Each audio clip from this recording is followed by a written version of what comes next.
It is the second loss of the season for the UCLA Bruins. They lose at home 34-28 to Arizona because that Jedfish team, Tom, what are they always doing? They play hard. Yep, they're always playing hard. They are playing hard. Fourth win of the season for the Wildcats. A little sidebar here as Arizona now has Washington State at home and Arizona State at home. Are they going to make a bowl? I don't know. Next week or so, we'll certainly tell a lot with that. But I think the focus really needs to be more on the UCLA side of things. USC was a big winner on Friday. Another team that we didn't get to break down quite as much on the Instant Reaction show since it was a Friday result. And usually we're so stuck in the moment on Saturday. So I wanted to get started looking ahead to that USC UCLA game. And I wanted to ask initially, based on our review and everything we saw, what do you think went wrong for UCLA? And is it concerning as we look at the Bruins the rest of the way? I think really it was a pretty simple approach for Arizona. They let Zach Charbonnet run the ball. They were fine with UCLA getting what they wanted on the ground. They just tried to take away the explosive passing plays from that offense, and they did a very good job of it. Like, there were some big plays because, it's still UCLA. They're going to hit some deep shots, but, DTR finished with only 245 yards passing. And if you just look at the overall explosive passing rate at the end, looking it up, they finished with only 12.8%, which is very low for them on the season. In fact, now UCLA has played 3 games all season in which they finished with an explosive passing rate of under 13%. The first was in the season opening win against Bowling Green, but the other 2 were the loss to Oregon and now the loss to Arizona. So it seemed pretty clear that the defensive game plan was just try to keep it in front of you as much as possible. And Arizona did a good enough job of that to at least limit what UCLA did. And then they also combined it with Jayden de Laura having a very good Jayden de Laura game. Yeah, I thought the escape jobs by Jayden de Laura were really impressive throughout. Like I went back and watched this, and I thought UCLA had good pressures dialed up for the most part, and he really made some superhuman plays. I mean, yes. 28 for 315 was pretty good. Arizona was able to kind of run it a little bit, and really it was him on offense.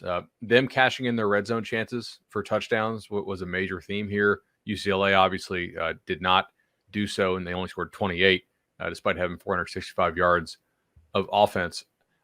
Tom's totally right on the explosive play part. Kind of a low completion percentage overall. I mean, 67, but it's to me, you got to adjust for Arizona. Arizona's defense this year has been just flat out terrible. And Charbonnet, if you had told me Charbonnet ran it 24 times against Arizona, I would have expected 2 1/4, and he had 181. Thompson Robinson had 11 carries for 24. They kind of allowed the run game, but also bottled it up a little bit. It wasn't an explosive performance for UCLA in any way. I think this is one of those games that you look at, and UCLA was probably looking ahead to USC. It's a matchup. You start, and this is every coach's worst nightmare. When everybody's telling you how good you are, here's your track to the playoff, here's who you can beat, and then all of a sudden, you play an opponent who you're almost a 3-touchdown favorite against, and all of a sudden it's 14-0, and it's like, uh-oh, we forgot we have a game to play this week. The defense, to me, was probably the biggest disappointment, the inability to shut down Jayden de Laura. I mean, I thought this was a UCLA team that was much more physical, and they showcased the physicality with being able to run the ball offensively. But defensively, to give up that many points to an Arizona team, which is still very much in a rebuild, and credit to Jed Fish and the job he's done making this team extremely competitive on the season. But this, to me, is what happens when you don't show up. And I also think Dorian Thompson-Robinson is a really great story. He also had Bobo in the back of the end zone, which possibly could have, turned this game completely different. And then we're talking about, yay, there we are. I thought it was a devastating weekend for the Pac-12 too. Just in general, the losses that were there. I mean, they had 3 teams in the thick of the playoff race, and now all of a sudden it's evaporated to 1. And, UCLA's got an opportunity to screw this whole thing up for the Pac-12. It was a disastrous weekend. Exactly. It's a disastrous weekend for the Pac-12. The game started Arizona punted on the first possession of the game. Then UCLA went 3 and out with a terrible punt that gave Arizona excellent field position. Yeah. They went and scored. UCLA gets the ball back again, gets a first down, but then it's another quick 3 and out. another bad punt gives Arizona short field position, and they go down the field and scored. It was like a 14-0 hole right off the bat, and it was just they came out a little flat. And some bad special teams play that put them in a hole that they just weren't able to fully dig themselves out of. Is it a structural thing with this UCLA defense or a personnel thing? Because the thing that stood out to me was if you are having escapability problems with Jaden DeLaura, what's going to happen against Caleb Williams? Who's going to be able to make you – because initially I'm looking at USC like, oh, no, they lost Travis Dye. And while they have other good backs in that room, I thought that he was really important to what they do, allowing that passing game to really be unlocked. But if Jane DeLaura is able to have that kind of creation when he is under pressure, even when UCLA seems to be in the right calls or, trying to get into the backfield, is this going to be something that you think can continue in that matchup against Williams and the USC offense?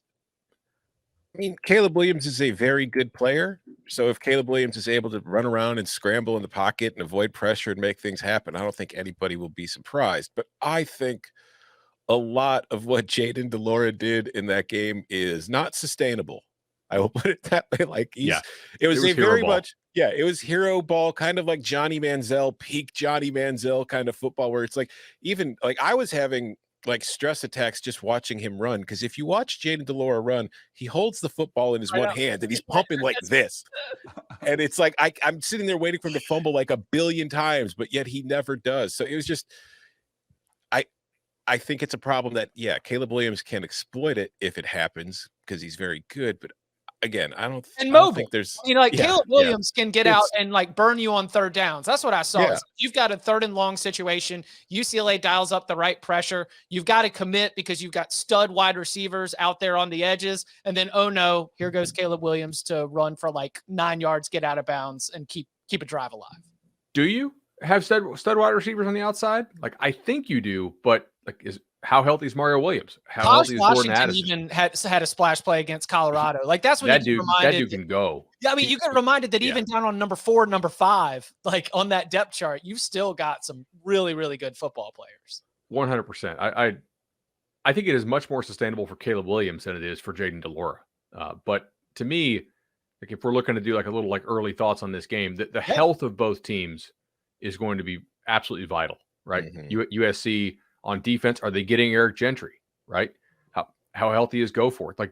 Dudes like that who really matter, especially Gentry. That defense does appear to be different without him. They have been just flat out terrible over the last couple of weeks defensively, probably worse than UCLA has been, to be honest, if you think about the opponent.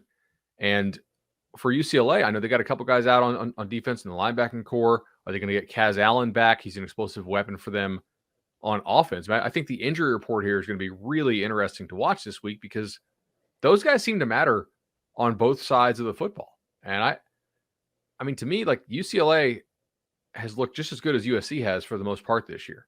Yes. They not destroyed, but they soundly beat a Utah team that USC lost to. And both these teams have offenses that I think should be able to score quite a bit. I mean, we talk about what's wrong with UCLA's defense, and certainly it's not great.